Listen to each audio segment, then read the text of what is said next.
దేవునికి స్తోత్రము. మీ అందరికీ వందనాలు. ఈ దినము కొరకు ఏర్పాటు చేయబడిన వాక్య భాగము అపోస్తల కార్యములు 8వ అధ్యాయం 5వ వచనం. అప్పుడు ఫిలిప్పు సమరయ పట్టణం వరకును వెళ్ళి క్రీస్తును వారికి ప్రకటించుచుండెను. ఆమేన్. దేవునికి స్తోత్రం. హల్లెలూయా, హల్లెలూయా, హల్లెలూయా. స్తోత్రం. మన ప్రభువును ప్రియరక్షకుడును మన కొరకు ప్రాణం పెట్టి చనిపోయి తిరిగి లేచి ఆరోహణమై త్వరగా మేఘవాహనం మీద మహిమతో రాబోతున్నటువంటి నజరేయుడైన యేసుక్రీస్తు దివ్యనామంలో మీ అందరికీ ప్రత్యేకమైన వందనాలు తెలియజేస్తున్నాను. మరొక పర్యాయం మిమ్మల్ని కలుసుకోవడానికి దేవుడు ఇచ్చిన అవకాశాన్ని బట్టి నేను దేవుని స్తుతిస్తున్నాను. ఇది 1330వ ఎపిసోడ్లో ఇప్పటివరకు ఈ సంవత్సరం దేవజనులు జాన్సన్ జార్జ్ గారు 3 సందేశాలు అందించారు. తర్వాత బ్రదర్ షాలేం రాజు గారు 2 సందేశాలు అందించారు. మిగతా సందేశాలన్నీ నేను అందించడం జరిగింది. ప్రభు చిత్తమైతే నా సహోదరులు ఒకరిద్దరు కూడా సందేశాలు అందిస్తారు. కేరళ నుంచి వస్తున్నట్టు పాస్టర్ రాజన్ గారు సందేశాలు అందించే అవకాశం ఉంది. తర్వాత పాస్టర్ ఈనో వాలంటైన్ ఈనో అనేటువంటి ఒక దేవజనుడు, ఆయన కూడా సందేశం అందించే అవకాశం ఉంది. వారు ఆంగ్ల సందేశాన్ని అందిస్తారు, దాన్ని తెలుగు తర్జుమా ఉంటుంది. దేవుని స్తోత్రం. ఈ సమయంలో మన దేవుని వాక్యాన్ని విందాం. స్టూడియోలో నేను ఇలా నిలబడి లేకపోతే కూర్చొని వాక్యం చెప్తున్నప్పుడు రాబోయే రోజుల్లో నాతో పాటు ఒకరిద్దరు దేవజనులు కూడా ఉంటారు. వాళ్ళు ఒక డిస్కషన్ లాగా వాళ్ళు కొన్ని విషయాలు మేము ముగ్గురు నలుగురు కలుసుకొని పంచుకొని ఎక్కువ సమాచారాన్ని, ఆత్మ సంబంధమైన సమాచారాన్ని, ఇన్సైట్ని మీకు ఇస్తే బాగుంటుందనే ఒక తలంపు నా మనసులో ఉంది. అది ఎలా జరుగుతుందో మరి నాకు తెలియదు. సరే, దేవుని స్తోత్రం. శాంతి టీవీ కొరకు మీరు ప్రత్యేకంగా ప్రార్థించాల్సిందిగా కోరుతున్నాం. దీనికి కావాల్సిన వనరులు దేవుడు అనుగ్రహించినట్లుగా, ఇంకా అనేక మంది దైవజనులు వచ్చి సందేశాలు అందించినట్లుగా, ఇప్పుడు రెగ్యులర్గా చేస్తున్నటువంటి దేవుని సేవకులు, బోధిస్తున్నటువంటి సేవకులు, అంతేకాకుండా కొత్త యవన సేవకులు కూడా రావాలి. కొంతమంది యవన సేవకులు వచ్చారు, వాక్యం చెప్పారు, కానీ ఆర్థిక పరిస్థితులను బట్టి అయి ఉండొచ్చు వాళ్ళు ఆగిపోయినట్టుగా అనిపిస్తుంది. వాళ్ళు ఆగిపోయారు. ప్రభు దేవుని కృపను బట్టి నాకు వనరులు అనుగ్రహిస్తున్నాడు. ప్రతి నెల దీనికి ఎంతో ధనం ఖర్చు చేయాలి, వ్యయ ప్రయాసాలు ఉన్నాయి. యెహోవా ఈరే, దేవుడు అనుగ్రహిస్తాడు. నేను ఇక్కడ వాక్యం చెప్తున్నప్పుడు మీరు మీ కానుకలు పంపించాల్సిన అవసరం లేదు అని చెప్తుంటాను నేను. కానీ మాట మార్చి ఆ మాట వెనక్కి తీసుకుంటున్నాను కదా అని అర్థం. ఆ మాటకి నేను ఇప్పటికీ కట్టుబడి ఉన్నాను, ఎప్పటికీ కట్టుబడి ఉంటాను. కొంతమంది ఒక 5-6 మంది సహోదరులు వాళ్ళు అన్నమాట, అదేంటి మీరు అలా మాట్లాడుతున్నారు, అది అలా కాకుండా ఇచ్చేవాళ్ళు ఇవ్వనివ్వండి. ఇచ్చేవాళ్ళు ఇవ్వాలి అంటే మీ ఫోన్పే నంబర్లో, గూగుల్ పే నంబర్లో అవి పెడితేనే కదా. నేను చెప్పాను, ప్రతి వాళ్ళకి వాళ్ళ స్థానిక సంఘాలకి ఇవ్వాల్సిన బాధ్యత, కుటుంబ బాధ్యతలు, ఇవన్నీ ఒత్తిళ్ళు, ఫైనాన్షియల్ క్రైసిస్ ఏర్పడుతున్నట్టు రోజులు. ఒక కుటుంబాన్ని మెయింటైన్ చేయాలంటే కష్టం. పిల్లలు, స్టడీస్, ఇవన్నీ ఖర్చులు, ఇవన్నీ ఆలోచిస్తున్నాం. కాబట్టి మీరు డబ్బులు పంపించండి అని అడగడం అది ఎంతవరకు కరెక్టు అని చెప్పడం జరిగింది. ఇలా నన్ను అడిగిన వాళ్ళు అభ్యంతరపడ్డారు, నేను అనలేదు. వాళ్ళ అనడంలో కూడా తప్పేం లేదు, దాంట్లో కూడా. కానీ క్రైస్తవత్వం అంటే చాలామందికి పబ్లిక్లో ధనాన్ని దోచుకొని దశమ భాగాల్ని దొంగలిస్తూ, దశమ భాగాన్ని విశ్వాసుల దగ్గర నుంచి దొంగలిస్తూ, విశ్వాసులు దేవునికి ఇవ్వకుండా దొంగలిస్తుంటే, దేవుని సేవకులు అనబడిన వాళ్ళు ఇవ్వండి అని చెప్పి వాళ్ళ దగ్గర నుంచి దోచుకుంటూ ఉంటే ఈ క్రైస్తవత్వం ఎటు వెళ్తుంది? క్రైస్తవత్వం అంటే కేవలం దశమ భాగం కాదు. క్రైస్తవత్వం అంటే కేవలం పాటలు కాదు. క్రైస్తవత్వం అంటే కేవలం వాక్యం కాదు. క్రైస్తవత్వం అంటే ప్రతి ఆదివారం చర్చ్ అటెండెన్స్ కాదు. క్రైస్తవత్వం అంటే it's personal relationship with Holy Spirit. Doctor DGS Dhinakaran గారు అంటారు, Christianity is love, Christianity is praying, Christianity is being filled with Holy Spirit. క్రైస్తవత్వం అంటే పరిశుద్ధాత్మతో నింపబడడం. క్రైస్తవత్వం అంటే ప్రేమను ప్రదర్శించడం. కాకపోతే క్రైస్తవత్వం అంటే పండగలు చేసుకోవడం, Christmas, good Friday, Easter. No, Christianity is more than this. Christianity అనేది it's a way, it's a relation. కాబట్టి ఇది పర్సనల్, అదే సమయంలో పబ్లిక్గా ఉంది కనుక దీని మీద కామెంట్ చేస్తున్నారు. పర్సనల్ అన్నప్పుడు దాని గురించి ఎక్కువ మాట్లాడే అవకాశం లేదు. సరే రండి, మనం ఈ సమయంలో దేవుని వాక్యాన్ని విందాం. నిన్నటి ఎపిసోడ్లో మనం కొన్ని విషయాలు ఆలోచించాం. ఈ కానుకలు ఇవ్వడం, పుచ్చుకోవడం, ఆత్మ సంబంధమైన విత్తి ఉంటే శరీర సంబంధమైన కోసుకోవడం పెద్ద కార్యమే కాదు. దాని గురించి మాట్లాడాల్సిన అవసరం లేదు. మాట్లాడకుండానే, దాని గురించి ప్రసంగాలు చేయకుండానే విశ్వాసాన్ని గురించి ఒక అధ్యాయం కేటాయించాడు అపోస్తలుడైన పౌలు గారు. ప్రేమను గురించి ఒక అధ్యాయం కేటాయించాడు. వివాహ జీవితం గురించి ఒక అధ్యాయాన్ని కేటాయించాడు.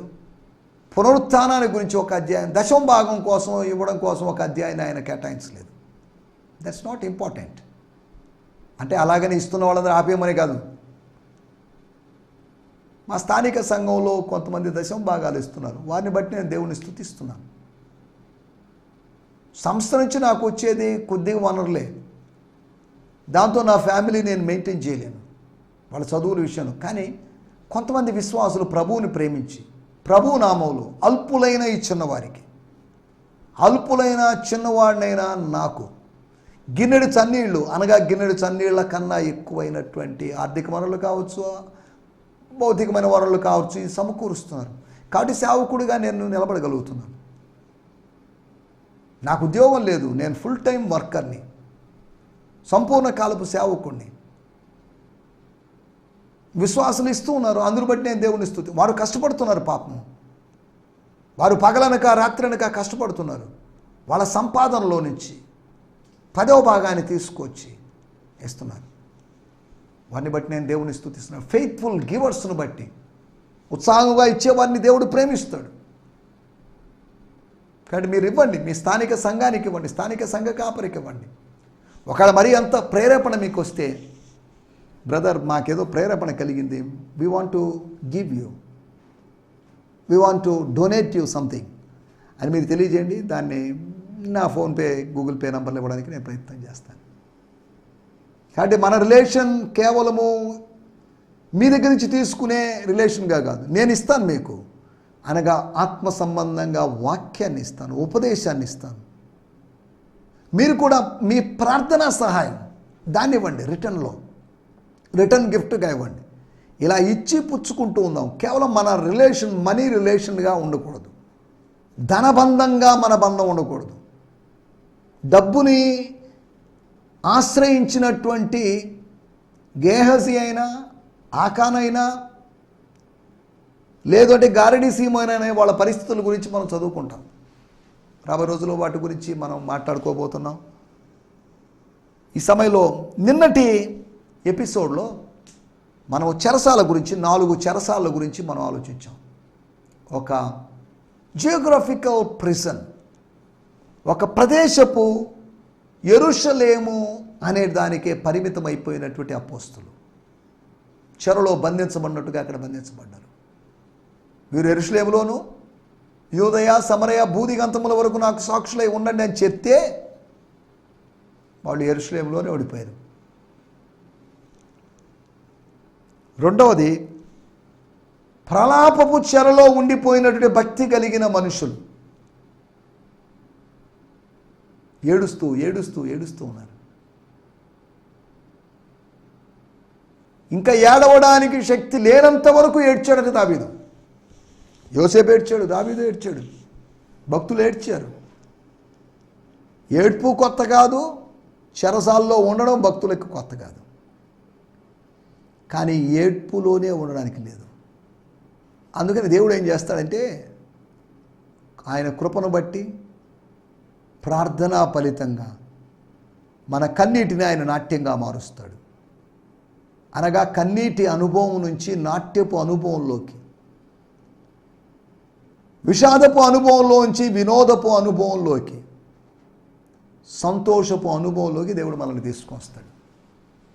ఎప్పుడు ఏడుపులోనే ఉన్నాం అనుకోండి, మనం క్షీణించి కుంగిపోతాం.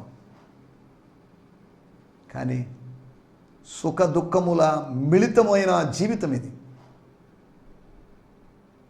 మమ్మల్ని శ్రమపరిచిన దినముల కొలది మమ్మల్ని సంతోషపరచు, శ్రమలని తొలగించమని కాదు కీర్తనాకారుడు 90వ కీర్తనలో ప్రార్థన చేసింది. ఉంటే ఉన్నాయి శ్రమ దినాలు, కష్ట దినాలు, కన్నీటి దినాలు ఉంటే ఉన్నాయి. కానీ వాటితో పాటు సంతోషపు దినాలు కూడా ఉండాలి. సుఖాల తర్వాత కష్టాలు, కష్టాల తర్వాత సుఖాలు, ఇలాగా ఇవన్నీ పునరావృతం అవుతూనే ఉంటాయి. సరే, దేవుని స్తోత్రం, హల్లెలూయా. ఒకటి ప్రదేశపు చెర, రెండోది ప్రలాపపు చెర, మూడవది వచ్చేసి ప్రభుత్వపు చెర. ఆ చెరలో వేయబడ్డారు.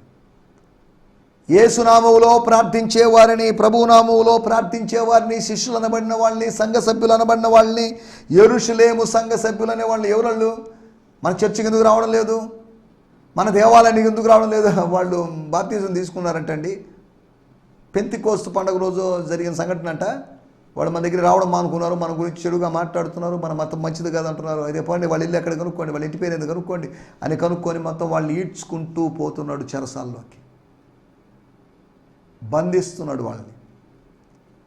ఆత్మ సంబంధమైన స్వేచ్ఛా జీవులను శరీర సంబంధమైన చెరలో పెడుతున్నాడు.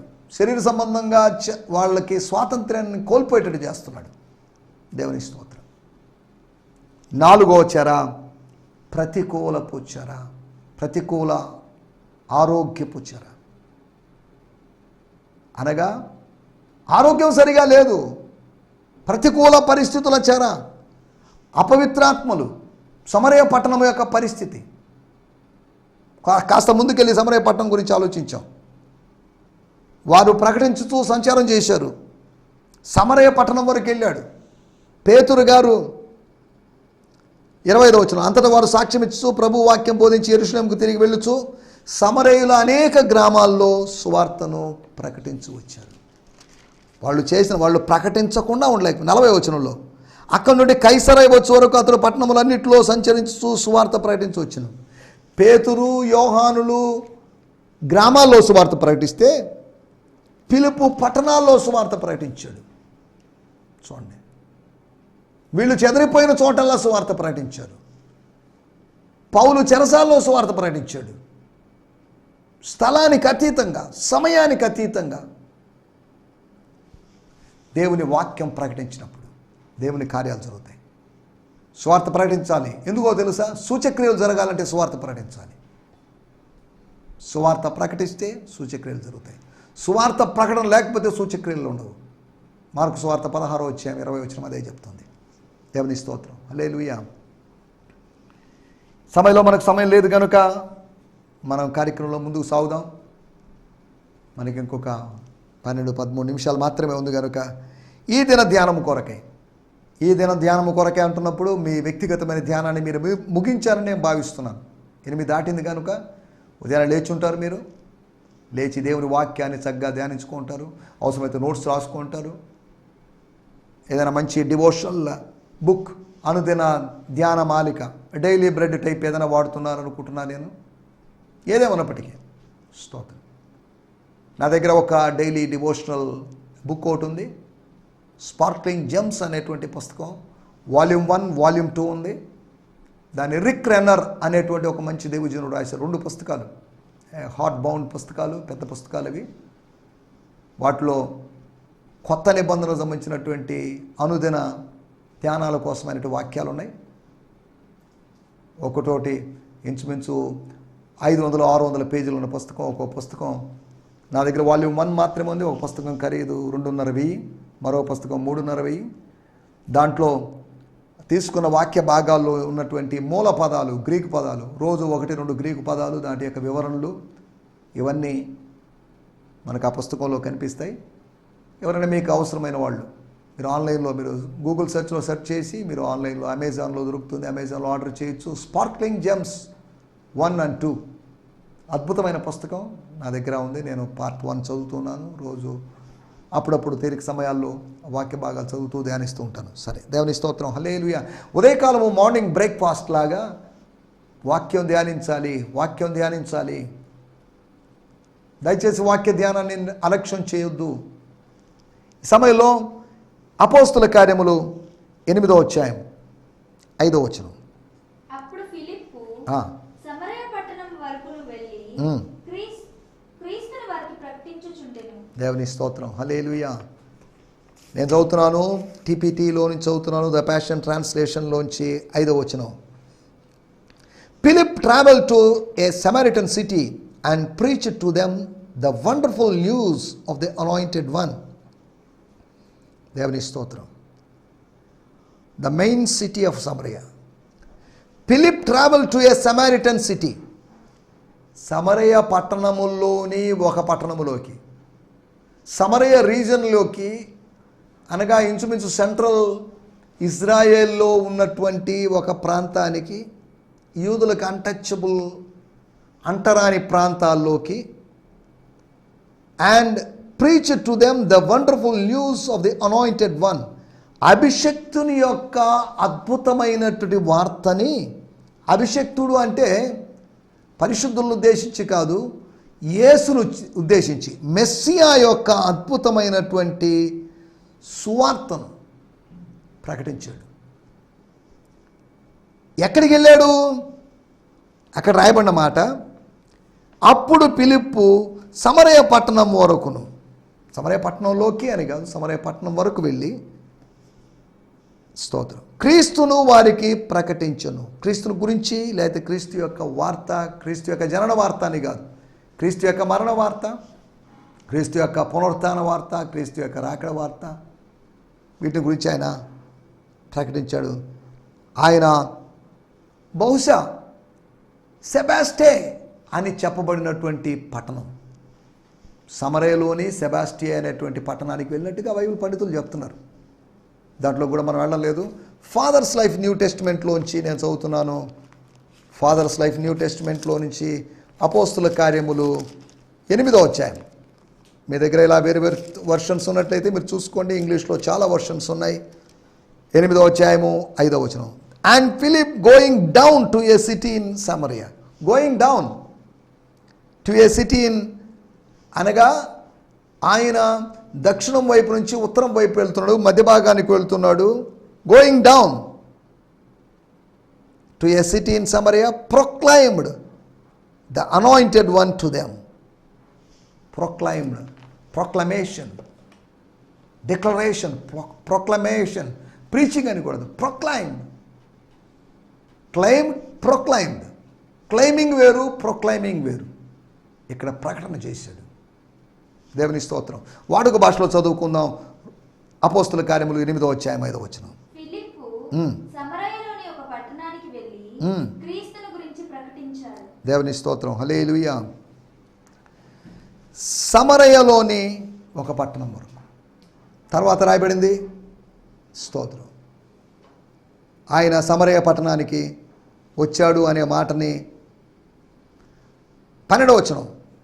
అయితే పిలుపు దేవుని రాజ్యమును గూర్చి, క్రీస్తు నామమును గూర్చి సువార్త ప్రకటించుతుండగా వారు అతనిని నమ్మి ఎవరోళ్ళు? విభ్రాంతి పరచబడిన వారు, గారడి సీమోనును లక్ష్యపెట్టిన వాళ్ళు. గారడి సీమోను దేవుని మహాశక్తి అని చెప్పుకుంటున్నప్పుడు అతని మీద దృష్టి పెట్టిన వాళ్ళు. సమరయ జనులు విభ్రాంతి పరచబడ్డారు, అపవిత్రాత్మల చేత బాధపడ్డారు, కుంటితనం చేత బాధపడ్డారు, పక్షవాయువు చేత బాధపడ్డారు. కాబట్టి ఇట్టి ప్రజల దగ్గరికి వెళ్ళాడు. సమరయ వారు దేవుని వాక్యం అంగీకరించి సమరయ పట్టణం వరకు వెళ్ళాడు. తర్వాత సమరయలోకి వెళ్ళాడు. పట్టణం వరకు వెళ్ళి మళ్ళీ తర్వాత కొద్ది గ్యాప్ ఇచ్చి, ఎన్ని రోజులు గ్యాప్ మరి తెలియదు, ఎందుకు అక్కడి వరకు వెళ్ళాడు, మళ్ళీ తర్వాత స్లోగా వెళ్ళాడో మనకు తెలియదు. కానీ వివరాలు అవన్నీ రాయబడలేదు. దేవుని స్తోత్రం. ఒకవేళ అక్కడ సమరయ గురించి సమాచారం తెలుసుకొని సమరయ సరిహద్దులో ఆగిపోయి వెళ్ళాలా వెళ్ళొద్దా అని గాడ్స్ గైడెన్స్ కోసం ఎదురు చూసి ఉండొచ్చు. మనం వాటన్నిటిని అంతగా ఆలోచించాల్సిన అవసరం లేదు. మన టైటిల్ ప్రేరేపణ, ప్రేరణ, ఇన్స్పిరేషన్. ఇక్కడ చూడండి, మన 8వ అధ్యాయం 5వ వచనంలో ఈ వాక్య భాగాన్ని ఆధారంగా చేసుకొని 4 విషయాలు మీకు జ్ఞాపకం చేస్తాను. 4 ప్రేరణలు, 4 ఇన్స్పిరేషన్స్. నెంబర్ 1 అప్పుడు అని రాయబడింది. ఎప్పుడు? దెన్ అంటే ఎప్పుడు? 4వ వచనం, కాబట్టి చెదరిపోయిన వారు సువార్త వాక్యమును ప్రకటించుచు సంచారము చేసిరి. సువార్త వాక్యము, క్రీస్తు పేరు వాక్యం, కింద రాయబడింది క్రీస్తును ప్రకటించాడు. వాళ్ళు సువార్త వాక్యం ప్రకటించారు, ఈయన క్రీస్తును ప్రకటించారు. క్రీస్తే సువార్త వాక్యం. స్తోత్రం. 12వ వచనం, రాజ్యమును గురించి ప్రకటించాడు. క్రీస్తే రాజ్యమును గూర్చిన వాక్యం, రాజ్యవాక్యం. స్తోత్రం. క్రీస్తు నామమును గూర్చినటువంటి వార్త, ఇవన్నీ ప్రకటించాడు. తర్వాత నపుంసకునితో మాట్లాడినప్పుడు అతనికి యేసును గూర్చిన సువార్త. సువార్త అనేది యేసును గురించి, లేకపోతే క్రీస్తును గురించి. యేసును గురించి వేరు, క్రీస్తును గురించి వేరని కాదు. యేసు క్రీస్తును గురించి, యేసును గురించి, క్రీస్తును గురించి, దేవుని రాజ్యం గురించి, యేసుక్రీస్తు నామం గురించి. ఇది సువార్త. దేవుని స్తోత్రం. హల్లెలూయా. ఈ రోజులో సువార్త కూడికల్లో మనోళ్ళు, మన సేవకులు ఏదో బోధించేస్తున్నారు. అప్పుడు అంటే ఎప్పుడు? ఫిలిప్పు సమరయపట్నం వరకు వెళ్ళాడు. కారణం ఏంటి? ఇన్స్పిరేషన్ బల్లల దగ్గర చేయాల్సిన పరిచర్యని పక్కన పెట్టి తనకు అప్పగించబడిన పనిని పక్కన పెట్టడానికి కారణం ఏంటంటే, పీపుల్ వెళ్ళి ప్రీచింగ్ చేస్తున్నారు. చెదరిపోయిన వారు వాక్యం ప్రకటిస్తుంటే జ్ఞానముతోనూ విశ్వాసముతోనూ పరిశుద్ధాత్మతోనూ నిండుకొని మంచి పేరు కలిగినటువంటి నేను ఎందుకు ఇక్కడ ఖాళీగా ఉండాలి? Why should I stay here? Why should I stay at Jerusalem? విశ్వాసమందరూ చెదిరిపోయారు, వీళ్ళ వెనకాల నేను వెళ్ళాలి. బల్లల మధ్యలో లేకపోతే బల్లల వడ్డించేటువంటి ఫుడ్ సర్వింగ్ అనేటువంటి పని నాకు ఇప్పుడు అంతగా లేదు. అందరూ చెదిరిపోయినప్పుడు వర్క్ తక్కువైంది. అపోస్తులు మాత్రమే మిగిలారు. భక్తి కలిగిన మనుషులు అనబడిన వాళ్ళు మాత్రమే మిగిలారు. కొందరే మిగిలారు. వర్క్ అకస్మాత్తుగా, అతను చేసేటువంటి పని అకస్మాత్తుగా చాలా రెట్లు తగ్గిపోయింది. చాలాసార్లు వర్క్ లోడ్, శాలరీ తక్కువ ఇచ్చి వర్క్ లోడ్ ఎక్కువ ఉంటుంది. కానీ ఇక్కడ ఏమైందంటే పరిస్థితులను బట్టి శాలరీ లేదు ఆయనకి. ఉచితంగా సువార్తను ఉచితంగా ప్రకటించడమే జీతం అయి ఉండొచ్చు మొదటి శతాబ్దం వారికి. ఈయన వర్క్ లోడు అనేక రెట్లు తగ్గిపోయినప్పుడు కొత్త వర్క్ వెతుక్కుంటూ బలల దగ్గర పరిచర్య ఇక వద్దు, ఇక సువార్త పరిచర్య అనేటువంటి అనుభవంలోకి తాను దిగాడు. దేవుని స్తోత్రం. అతనికి కలిగిన ప్రేరణ, సామాన్యులు సువార్తను ప్రకటిస్తున్నారు, సాధారణ సువార్థికులు సువార్త ప్రకటిస్తున్నప్పుడు నేను ఎందుకు ప్రకటించుకున్నాను? అతనికి కలిగిన ప్రకటించడానికి అతనికి ప్రేరేపణ కలిగింది. ఈ రోజుల్లో విశ్వాసులుగా ఉన్న మీకు సంఘాల్లో బోధించాలని, ఆదివారమే బోధించాలని ప్రేరేపణ కలగకూడదు. వీలైతే గ్రామాలకి, వ్యక్తులకి, మార్కెట్లో, అక్కడ ఇక్కడ అననుకూల సమయాల్లో, అననుకూల పరిస్థితుల్లో, ప్రదేశాల్లో కూడా సువార్త ప్రకటించడానికి ప్రేరేపణ మీరు పొందాలి. ఆ ప్రేరేపణ కోసం మీరు అడగాలి. ప్రకటించడానికి ప్రేరేపణ కావాలి. 2వ మాట మీకు జ్ఞాపకం చేస్తాను. 8వ అధ్యాయము 6వ వచనం. స్తోత్రం. జనసమూహం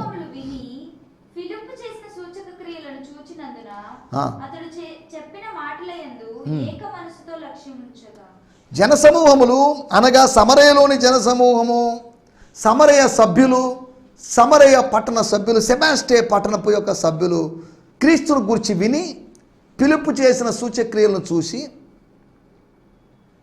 చూచారు అని కాదు, చూచినందున ఏం జరిగింది? చూచినందున, అతడి క్రియలు చూసినందున అతని మాటలు వినాలనిపించింది. దేవుని స్తోత్రం. ముందు విన్న తర్వాత చూడాలనిపించలేదు, వాళ్ళు చూసిన తర్వాత. మొదట సూచక్రియ, అనిజనుడైన వాళ్ళు మాకు ఏదైనా కార్యం జరిగితే వస్తామండి అన్నట్టుగా వీళ్ళు చూశారు. ఈ సమరయులు సీమోను యొక్క ప్రభావములో ఉన్నటువంటి ప్రజలు, సీమోను యొక్క గారడి సీమోను యొక్క బంధకాలలో బంధించబడినటువంటి ప్రజలు వీళ్ళు వినడానికి ఆశపడ్డారు. ప్రభువు మాటలు వినడానికి వాళ్ళకి ప్రేరేపణ కలిగింది. They were inspired to listen to the words of Christ through Philip. దేవుని స్తోత్రం. ఒకటి ప్రకటించడానికి ప్రేరణ ఫిలిప్కి, రెండోది ప్రభు మాటలు వినడానికి ప్రజలకు ప్రేరణ. మూడవ ప్రేరణ మీకు జ్ఞాపకం చేస్తాను. 8వ అధ్యాయము 13వ వచనం. అప్పుడు సీమోను కూడా నమ్మి బాప్తిస్మం పొంది. చాలండి. ఎప్పుడు? 12వ వచనంలో చివరి భాగంలో రాయబడింది, వారు అతన్ని నమ్మి పురుషులను స్త్రీలను బాప్తిస్మం పొందిరి. స్తోత్రం. పురుషులను స్త్రీలు ఈడ్చుకోబడ్డారు అని 3వ వచనంలో రాయబడింది. ఇక్కడ రాయబడింది సమరయలో ప్రజల గురించి రాయబడింది. స్త్రీలను పురుషులు బాప్తిజం పొందారు. పురుషుడైనటువంటి సీమోను, అరే నేను బాప్తిజం పొందితే బాగుంది అనుకున్నాడు. చూడండి, ఇతరులు బాప్తిజం తీసుకోవడం, స్త్రీలు పురుషులు తమ పట్టణములో కదలిక రావడం చూసి గారడి వాడైనప్పటికీ అతనికి ప్రేరణ కలిగింది. ఒకవేళ ఇతరులు బాప్తిజం తీసుకోవడం మీకు ప్రేరణ కలిగితే, పాత రోజుల్లో అనగా 1930-40 ప్రాంతాల్లో ఐపీసీ మూమెంటు, లేకపోతే భారతదేశంలో లేకపోతే ఉద్యమం జరుగుతున్న సమయాల్లో బాప్తిజము చెరువుల దగ్గరికి వెళ్ళి, నదుల దగ్గరికి వెళ్ళి బాప్తిజం తీసుకుని జనాలు కొంతమంది బయటకు వస్తున్నప్పుడు దేవజనులు మళ్ళీ ప్రకటన చేయాలి, మీలో ఎవరైనా ప్రేరేపించబడి బాప్తిజం తీసుకుంటారని మళ్ళీ ఒక 10-20 మంది వచ్చేవాళ్ళట. స్తోత్రం.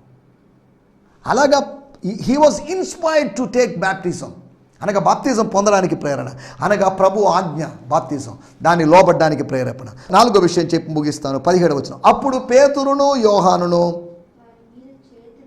ఎప్పుడు వారు పరిశుద్ధాత్మను పొందవలని ప్రార్థన చేశారు. ప్రార్థన వాళ్ళని ప్రేరేపణలోకి నడిపించింది. చేతులు పెట్టకుండా ప్రార్థించారు, ఇప్పుడు చేతులు పెట్టి ప్రార్థన చేశారు. చేతులు పెట్టడానికి, ఒక వరాన్ని ట్రాన్స్ఫర్ చేయడానికి, ఇంపార్టేషన్కి ఇన్స్పిరేషన్ కలిగింది. దేవుని స్తోత్రం. కాబట్టి 4 ఇన్స్పిరేషన్స్ గురించి, 4 ప్రేరణల గురించి మనం మాట్లాడుకున్నాం. కాబట్టి పరిశుద్ధాత్మ మనల్ని ప్రేరేపించునుగాక, ఆత్మీయ జీవితంలో ముందుకు సాగడానికి ప్రేరేపించి నడిపించునుగాక. ఆమేన్. హల్లెలూయా, హల్లెలూయా. మీ అందరికీ ఈ సందేశము మీకు ఆశీర్వాదకరంగా ఉందని నమ్ముచున్నాము. ప్రార్థనా అవసరతల కొరకు మమ్మల్ని సంప్రదించవలసిన మా చిరునామా గిద్యోన్ మిషన్ చర్చ్, 6వ వీధి, శాంతినగర్, నెల్లూరు 4, ఆంధ్రప్రదేశ్. పిన్ 524004. మా ఫోన్ నంబర్లు 7036443613 మరి ఒక నంబర్ 9392293010. మా ఈమెయిల్ ఐడి gfihmi2015@gmail.com. దేవుడు మిమ్మును ఆశీర్వదించునుగాక. ఆమేన్.